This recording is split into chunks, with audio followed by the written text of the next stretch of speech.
Assalamualaikum warahmatullahi wabarakatuh. Waalaikumsalam warahmatullahi wabarakatuh. Bagaimana kabarnya semua? Alhamdulillah, luar biasa. Allahu Akbar. Insyaallah luar biasa ya anak-anak. Baik anak-anak, sebelum kita mulai pembelajaran hari ini, marilah kita berdoa dulu. Satu orang bisa pimpin doa? Ya. Ahmad, silakan pimpin doanya. Teman-teman, menyiapkan sikap kita untuk berdoa. Berdoa mulai. Bismillahirrahmanirrahim. Rabbi zidni ilman warzuqni fahman sholihan. Amin. Baik anak-anak, selanjutnya Ibu akan mengajar dulu ya. Amsa Paramita Jole. Ya anak-anak, berarti kita semua hari ini hadir semua. Dan mudah-mudahan kita semua dalam keadaan sehat walafiat. Amin. Ya anak-anak, hari ini kita akan mulai kembali belajar tentang fikih.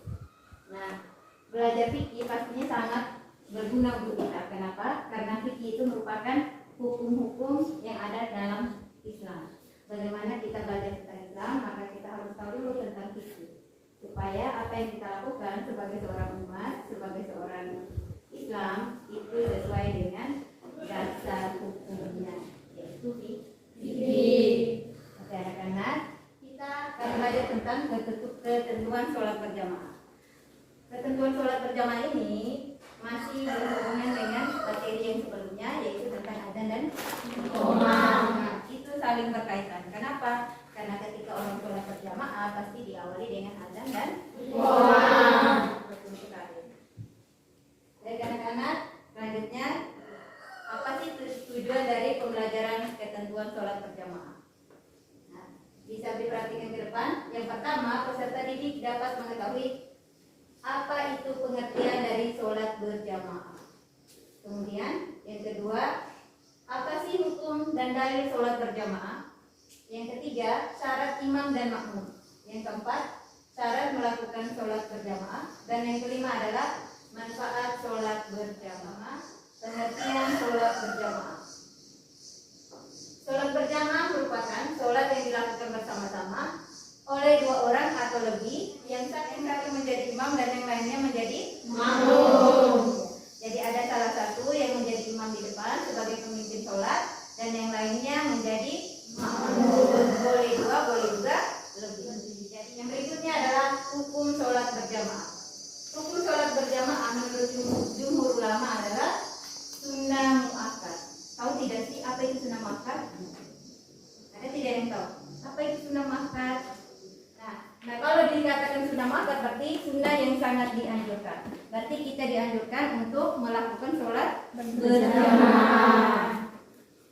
Kenapa demikian? Dalil Al-Qur'annya. Pada Quran surah Al-Baqarah ayat 43, Bismillahirrahmanirrahim. Wa aqimus sholata wa atuz zakah warka'u ma'ar raki'in. Yang artinya, dan laksanakanlah sholat, tunaikanlah zakat dan rukulah beserta orang-orang yang ruku. Jadi dalam dalil Al-Quran ini dianjurkan kita sebagai umat untuk melaksanakan sholat beserta orang-orang yang ruku. Maksudnya itu bersama para jamaah. Agar apa? Agar bisa dilihat di hadisnya, yaitu sholatul jami'ati afdhalun min sholatil fajri bisab'i isyrina darajat, yaitu yang artinya sholat jamaah lebih baik 27 derajat dibanding sholat sendirian. Nah, kenapa disuruh sholat berjamaah? Karena sholat berjamaah itu pahalanya lebih baik, yaitu 27 derajat dibanding dari sholat sendirian. Yang selanjutnya adalah syarat imam dan makmum. Ya, syarat imam. Yang pertama, orang yang lebih dalam ilmu agamanya. Nah, kemudian yang kedua adalah orang yang pasti bacaan Al-Qurannya dan banyak hafalannya. Ya. Kemudian yang berikutnya adalah orang yang umurnya lebih tua dan baik penampilannya. Yang berikutnya adalah orang yang berakhlak mulia. Kemudian yang berikutnya adalah berdiri dengan makmum di depan makmum. Ya, sebagai seorang imam dia harus berdiri di depan makmum, tidak boleh di belakang makmum. Nah, yang berikutnya adalah berniat menjadi imam. Sebagai seorang imam, niat ketika sholatnya juga pastinya ada perbedaannya. Perbedaannya seperti apa? Ada yang bisa? Niat sholat sebagai seorang imam. Ya, yang bisa? Iya. Saskia. Seli fardu subi rakaatain mustaqim adaan imaman nilai nala. Iya, betul. Tepuk tangan dulu buat saya. Nah, sebagai seorang imam, niat kita itu menggunakan kata imama lillahi ta'ala. Karena sebagai imam. Sekarang syarat menjadi makmum. Yang pertama, berniat menjadi makmum. Nah, kalau tadi berniat sebagai imam. Sekarang, ada tidak yang bisa berniat sebagai makmum? Ya, Urian silakan. Seli fardu zuhri arba'a rakaatin mustaqbilal qiblatin adaan imaman nilai ta'ala. Iya, tepuk tangan untuk Uri. Nah, itu perbedaannya. Kalau sebagai imam dikatakan ada imaman lillahi ta'ala, tetapi kalau sebagai makmum maka katakan ada makmuman lillahi ta'ala. Itu adalah mengetahui dan mengikuti gerak-gerik imam. Yang berikutnya adalah tidak mendahului imam dalam gerakan sholat. Ya, berikutnya adalah berada dalam satu tempat dengan imam. Ya, makmum itu tidak boleh tidak berada dalam satu tempat. Contohnya seperti apa? Imamnya ada di dalam masjid sementara makmumnya ada di rumah. Itu tidak boleh. Yang berikutnya adalah tempat berdiri makmum tidak lebih maju ke depan daripada imam. Iya, maksudnya itu adalah makmum itu tidak boleh lebih di depan daripada imam. Yang berikutnya adalah syarat melakukan sholat berjamaah. Yang pertama, tempat makmum tidak boleh di depan imam, yang menjadi patokan adalah tumit, yakni bagian belakang telapak kaki. Kalau makmum terdiri dari 2 orang atau lebih, maka mereka semuanya berbaris di belakang imam. Tetapi kalau hanya 1 orang, maka dia berdiri di kanan imam, agak mundur sedikit ke belakang. Jadi ikuti imam dalam semua gerakannya. Ya, ini sama seperti syaratnya tadi, bahwasannya sebagai makmum kita harus mengikuti semua gerakan imam. Berikutnya adalah mengetahui perpindahan-perpindahan imam dengan cara melihat langsung atau melihat sebagian sahab atau mendengar suara imam atau membalik. Berikutnya adalah manfaat sholat berjamaah. Jadi sholat berjamaah ini juga ada manfaatnya. Yang pertama apa? Amalan yang menghindarkan diri dari siksaan api neraka. Kemudian yang berikutnya adalah menyelamatkan diri dari sifat munafik. Yang berikutnya adalah diberikan pahala yang berlipat ganda, yakni 27 derajat. Seperti biasanya, Ibu akan membagikan kalian dalam beberapa kelompok. Kelompoknya yang seperti biasa, 4 kelompok dengan jumlah siswa 6 orang.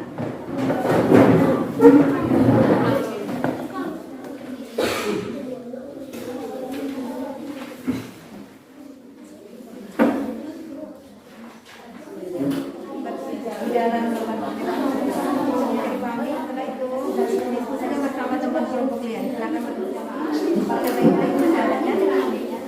Nah, setelah dibaca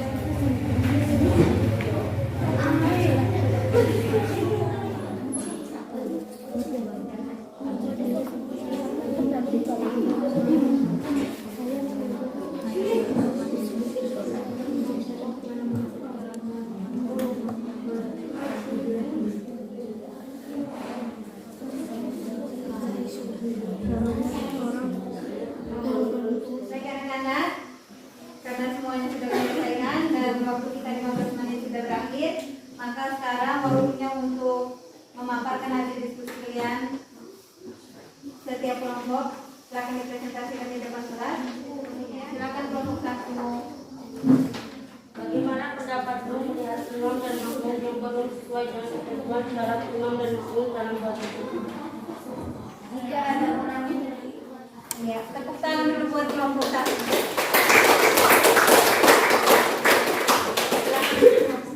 Silahkan. Bismillahirrahmanirrahim. Assalamualaikum warahmatullahi wabarakatuh. Waalaikumsalam warahmatullahi wabarakatuh. Saya berduduk. Setelah selesai berwudu, saya masuk ke dalam masjid. Namun di dalam masjid ada orang yang masih berjemur. Tepuk tangan untuk kelompok 5.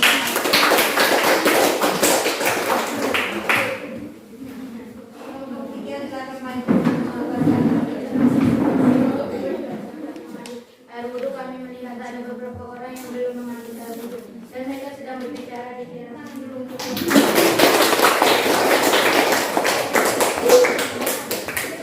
Selanjutnya, Ibu berikan kesempatan untuk kelompok 4. Silakan. Dalam masjid, wajib pun memandikan koma, lalu saya mengambil sab. Tepuk tangan dulu untuk kelompok.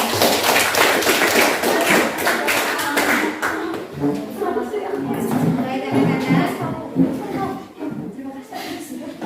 Kita sudah menyelesaikan diskusi kita dan sudah dipresentasikan, dan alhamdulillah hasil diskusi anak-anak semua itu cukup memuaskan untuk hari ini. Jadi tepuk tangan untuk kita semua dulu. Itu beberapa pertanyaan yang bisa disimpulkan. Kemudian, nah dari materi tadi, materi tentang ketentuan sholat berjamaah, bahwa bisa disimpulkan bahwasannya sholat berjamaah itu adalah sholat yang dilakukan bersama-sama 2 orang atau lebih. Imam itu punya niat sholat yang beda dengan makmum. Bedanya hanya pada kata imam. Kemudian ada syarat-syaratnya juga. Syarat menjadi imam dan sebagai makmum. Nah, salah satu syarat menjadi imam itu adalah orang yang fasih dalam bacaan Al-Qur'annya. Dan selanjutnya adalah ada juga syarat menjadi makmum. Nah, kalau kita sebagai makmum tidak boleh berdiri di depannya imam. Manfaatnya, ingat tadi sudah dikatakan ada manfaatnya, ada faedahnya. Yang salah satunya adalah pahalanya lebih banyak. Dibandingkan sholat sendiri. Aku mau tanya dulu, kira-kira dengan pembelajaran kita yang hari ini yang menggunakan PowerPoint bisa ditonton di depan, kira-kira suka tidak? Kalau suka, mau tidak dilanjutkan ke depannya? Nah, kalau mau dan suka, maka jangan cuma menonton saja, tetapi menonton, melihat, kemudian dicermati, dipahami, kemudian paling diharuskan itu diaplikasikan dalam kehidupan. Karena apa? Kalau salah-salah nanti dosa, sholatnya menjadi tidak sah. Nah, tugasnya bisa silakan nanti ke perpustakaan, ambil buku fikihnya, ada di halaman 56. Silakan dikerjakan tugas, ada 2 nomor di situ, dikerjakan. Insya Allah nanti minggu depan akan diperiksa. Sebelum selesai, Ibu mau mengingatkan bahwa minggu depan kita akan melanjutkan materi yang babnya tetap sama, bab tentang sholat jamaah, tetapi materinya itu tentang ketentuan makmum masbuk dan ketentuan menggantikan imam yang batal dalam sholat. Minggu depan kita bisa bertemu kembali ya. Silakan kemudian mengisi doa menutup. Kita berdoa. Teman-teman, marilah kita berdoa dengan membaca surat Al-Asr. Berdoa mulai. A'udzubillahi minasyaitonir rajim.